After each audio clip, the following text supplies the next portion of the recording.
Very good morning to all of you and all those eminent faculties, those who are present here, and those who have joined in this very early morning to listen to this on a Sunday. As you know, the newly diagnosed type 2 diabetes is an excellent opportunity to treat and prevent many of the complications that are associated with diabetes.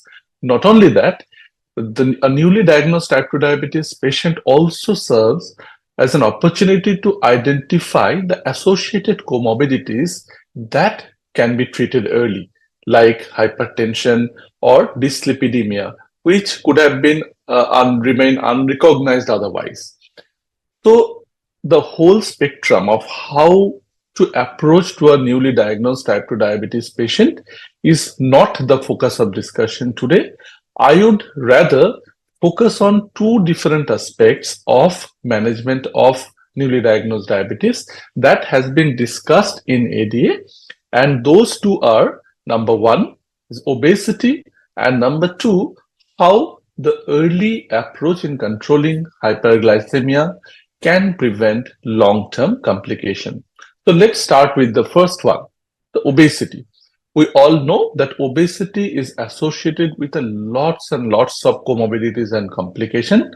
And of course, it includes type 2 diabetes. And in ADA this year, a lot of focus was on this particular aspect of type 2 diabetes. Now, not only the obesity associated with type 2 diabetes, but also a person who does not have diabetes but have obesity.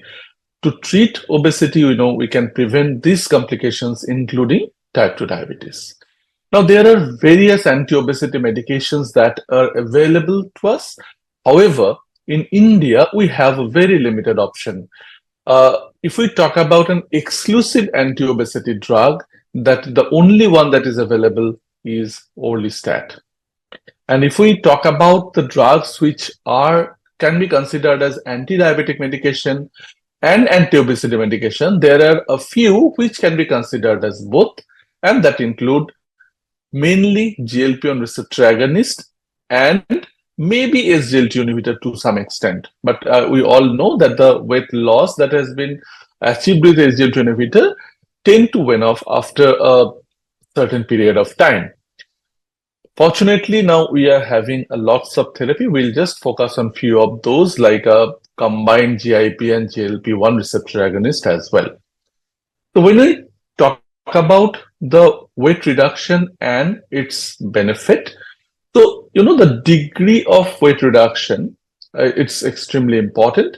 Like 5% weight loss leads to improvement in hyperglycemia as well as hypertension. And a further weight loss in the extent of around 10% can also prevent and mitigate other conditions like PCOS and NAFLD as well as GERD, gastrointestinal reflux disease, gastroesophageal reflux disease. Further reduction of weight can lead to improvement in osteoarthritis of knee unless it's very advanced, as well as the complications like obstructive sleep apnea and stress urinary incontinence. And more than 50% weight loss, as we have seen in many trials, particularly in the early stages of diabetes, lead to remission of type 2 diabetes.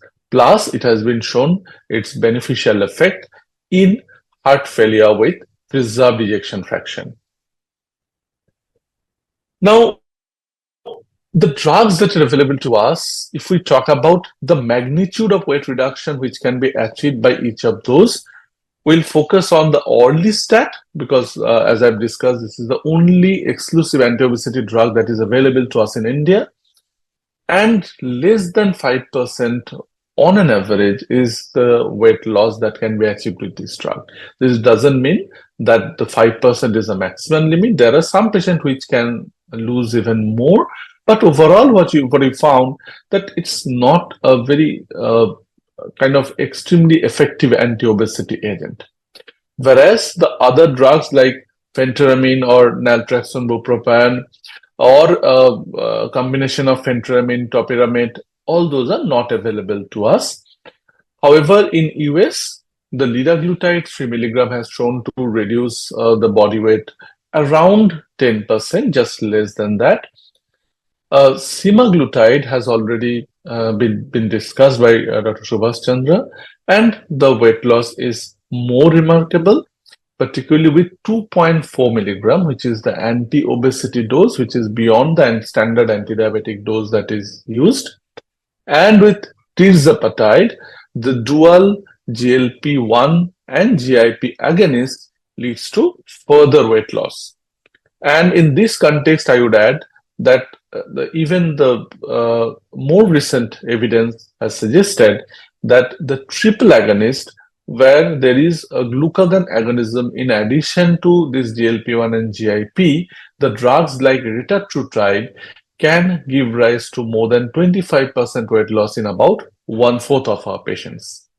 So the horizon of the anti-obesity medication, which can be called as nutrient-stimulated hormone-based therapies, because basically they use the agonism property of an indigenous molecules. Those are associated with the food intake. In short, we call them incretin-based therapies as well. So we discussed many of those trials. We'll discuss even a few. The semaglutide, as I've said, already been discussed.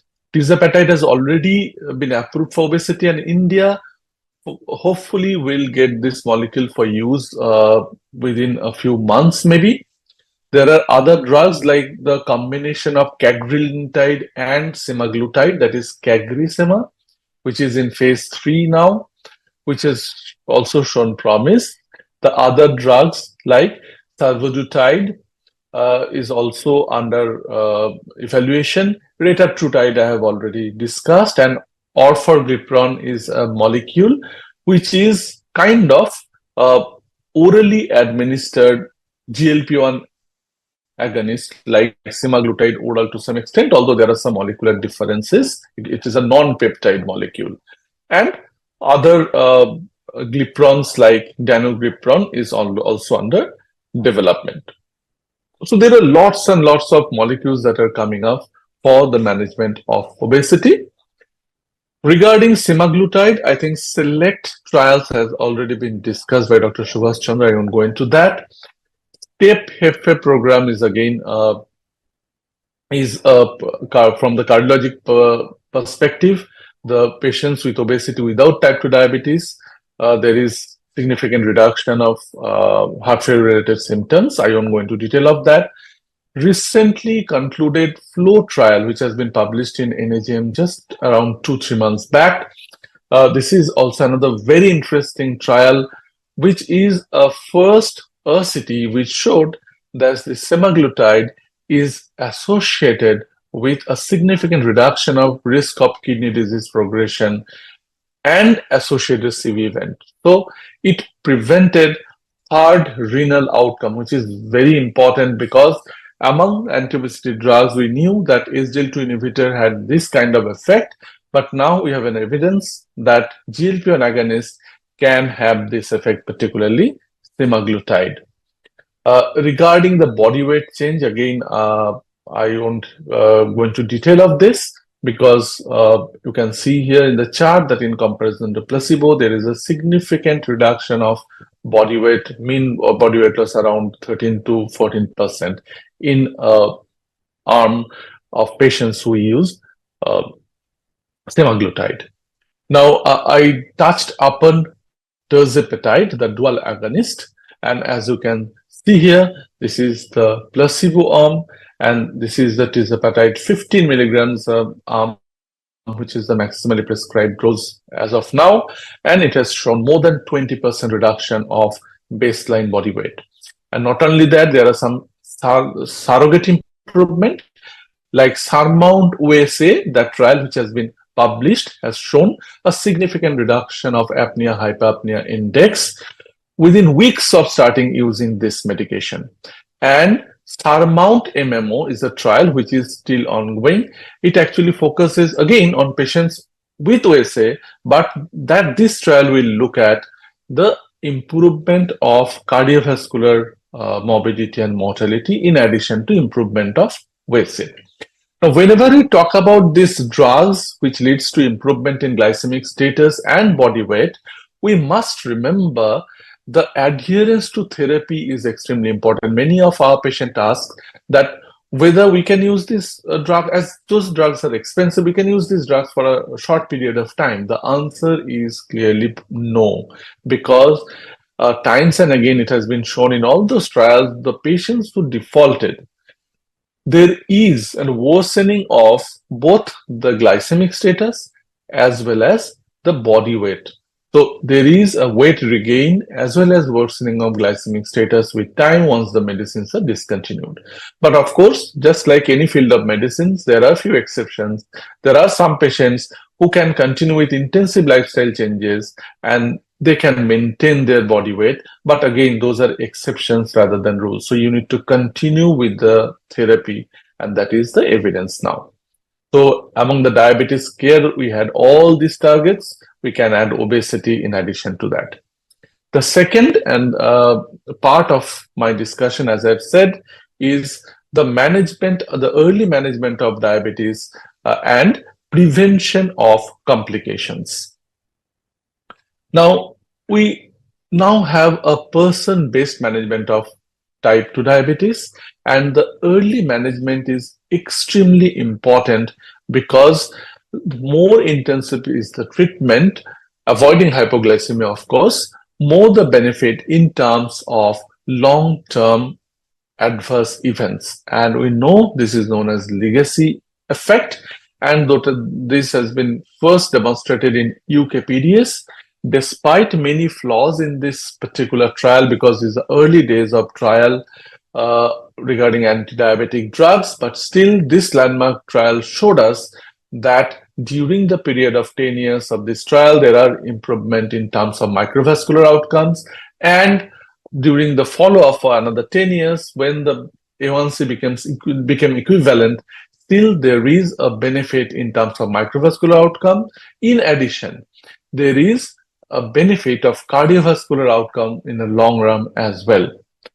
On the other hand, the trials like Advance, which recruited patients with a cardiovascular disease risk factor to begin with, and has already significant duration of diabetes when they were recruited, it has been shown during that trial period, there was not much benefit, neither in terms of micro or macrovascular outcome, except possibly as a secondary outcome, the end-stage renal disease reduction. And the similar result also was shown in the follow-up period of these trials. So what does it mean? It means that the early treatment and intensive treatment of hyperglycemia leads to significant reduction of microvascular as well as macrovascular complications in the long run. And now we have drugs like SGLT2 inhibitors. It has been shown that the patients who has underlying heart failure or CVD can have a long-term benefit. In addition to that is achieved by glycemic control. And not only hyperglycemia, but also the control of blood pressure and lipid is extremely important, because the trial like Steno-2, which is a extremely well-conducted trial, and the long-term follow-up is still ongoing. It has been shown that the early multi-prong targeting many aspects of the diabetes and its comorbidities leads to long-term improvement in terms of improvement in retinopathy, improvement in autonomic neuropathy, and improvement in renal outcomes as well. So not only hyperglycemia, but early management of diabetes should focus on associated comorbidities like dyslipidemia and hypertension as well. Another aspect of early intensive treatment is that which we saw in Verified trial, which has been published a few years back, which showed that the initial aggressive therapy with agents that are less likely to cause hypoglycemia in individuals who have a relatively better glycemic status to begin with, the average A1C between 6.5 to 7.5, that leads to the long-term like preservation of beta cells because the treatment failures occur later uh, in the group who received the combination therapy of vildagliptin and metformin to begin with.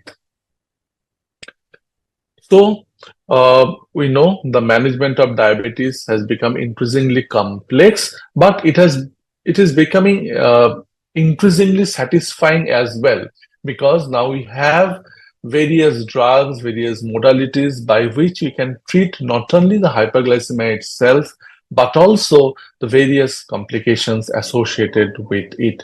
So, in the very beginning, we should focus on multiple complications and in view of future prevention of various complications. Thank you for your patient listening. Over to our respected moderator for further processes. Thank you.